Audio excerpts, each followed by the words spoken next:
would like to leave it open. So that could be part of the holdup in terms of the Giants and the Steelers. But as of now, the Giants and the Steelers continue to wait and hope that Aaron Rodgers decides that he wants to play for them. Russell Wilson, who played for the Steelers last year, is not waiting around. He visited the Cleveland Browns yesterday. He's going to visit the New York Giants today. It's possible that the Steelers or the Giants could pivot to Russell Wilson if Aaron Rodgers does not select them. But as of now, Russell Wilson wants to see what his options are, so he's making a little bit of a tour. And then another wild card in all of this is Kirk Cousins, who's still under contract with the Atlanta Falcons. The Falcons have told him and potentially interested teams that they do not plan to release him, that they like the idea of having him on the team, even as Michael Penix Jr.'s backup this year. There's some skepticism around the league about how far the Falcons are willing to take this. But as of now, as the quarterback musical chairs are filling up, Cousins is still a Falcon, and the Falcons are still insisting that he will be. Could he shake loose? Could somebody make a trade offer that gets him out of Atlanta? Entirely possible, but as of right now, he appears to be stuck. Yeah. Viral moment. So where are we with the Aaron Rodgers of it all? I mean, there's no viral moment to be had on this. We're just waiting. Like the Get Up was asking me, like, what's the update? It's like, there's no update. The Giants and the Steelers are still waiting. He's still sort of playing footsie with Minnesota on some level, hoping that works out. And yeah, I think it's on his timetable. And I don't think he minds that we're talking about him. I don't.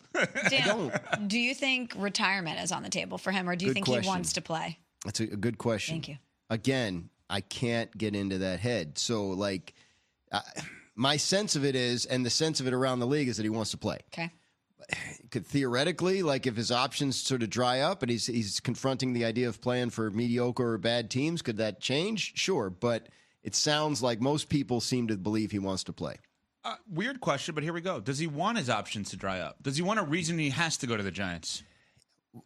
If I had known you guys were going to ask me to parse the thinking of Aaron Rodgers, like I might have said, I don't feel up to it today, dude. All right, let's move on. No, we can't move on. I don't know what he's thinking. Only he does. Okay, so you got to help us out with the New York Giants and the Pittsburgh Steelers. I can try on that. Yeah, because the Pittsburgh Steelers, they finally got a quarterback under contract in Mason Rudolph yesterday. But how long are both of those organizations content in letting this pursuit of Aaron Rodgers play out? What choice do they have? I mean, like, they're going to pivot to if Aaron is your top choice and your second choice is Russell Wilson, are you that worried that someone else is going to sign Russell Wilson? Like, these teams are sifting between plans D, E, and F at this point. Like, it's not. I think if Aaron Rodgers is far and away your top choice, and knowing sort of how mercurial a personality he is, I think you have to give him the space to make this decision, or else he might just tell you to pound sand.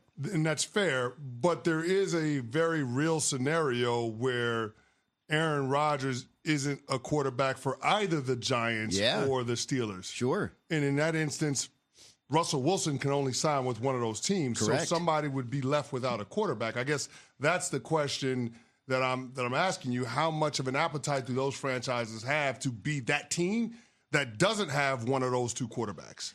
I mean, look, I think it would be a higher level of desperation if we're talking about better players. Like Aaron Rodgers and Russell Wilson at this stage in their career are not like franchise saving. I mean, like, if Patrick Mahomes was deciding, they'd wait months, right? For sure.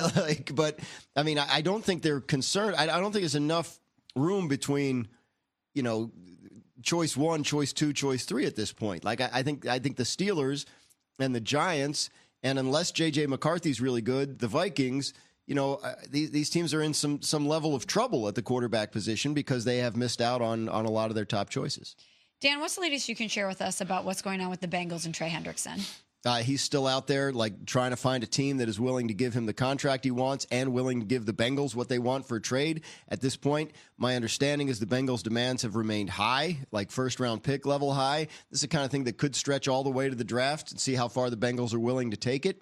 I think there's some hope in the Bengals building that at some point Trey Hendrickson will come back to them, having not found what he's looking for externally, and talk to them again about the deal they're willing to do with him.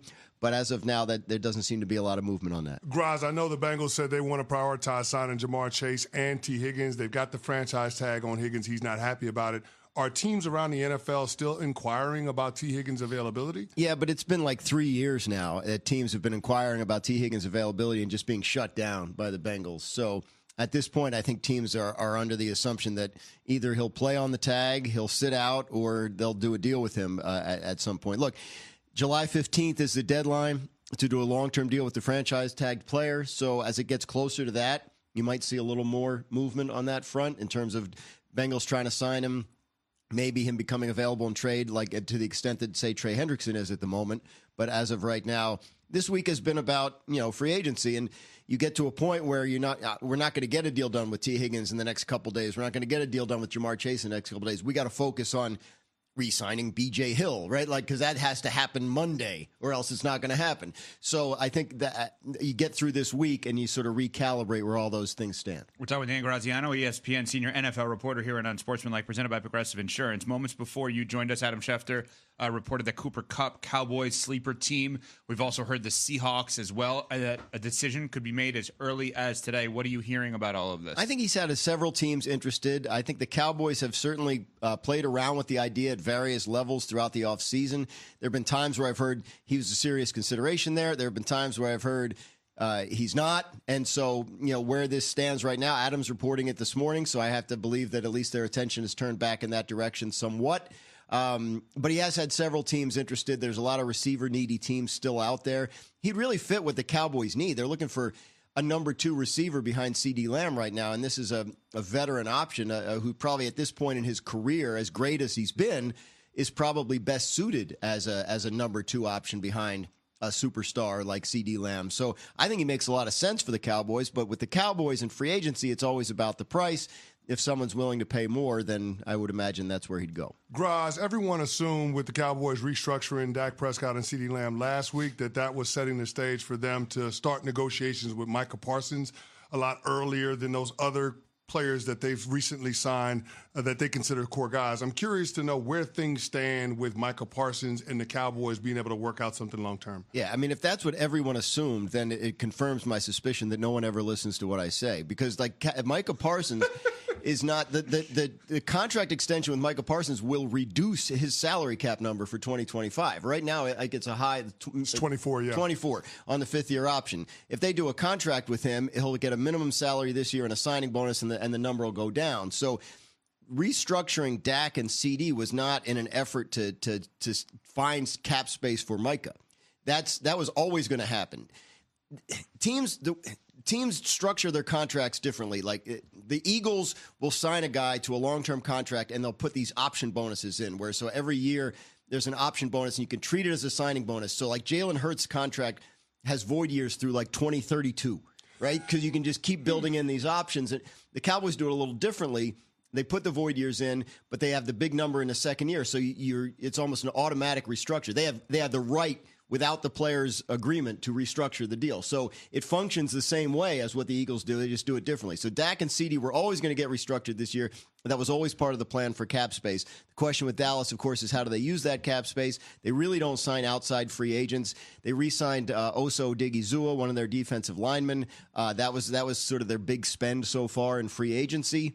We'll see what else they do. They also like to make trades this time of year.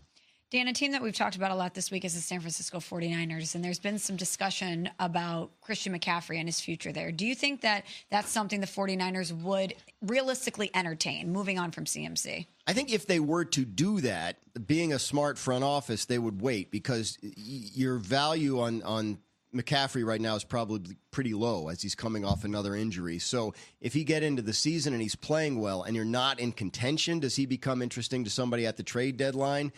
Potentially. But I think right now to ship him off just for the sake of whatever they're doing, rebuild, whatever it is, I don't think that's one of their considerations. I think they're adjusting a little bit of their philosophy in terms of their cash spending right now. I don't think they're in a mode, maybe I'll be proven wrong, I don't think they're in a mode where they're just dumping good players and resetting for picks because they have plenty of picks already. Graz, great stuff as always. You'll see Dan Graziano, 8 a.m. Eastern on Get Up. Read him, ESPN.com. We always appreciate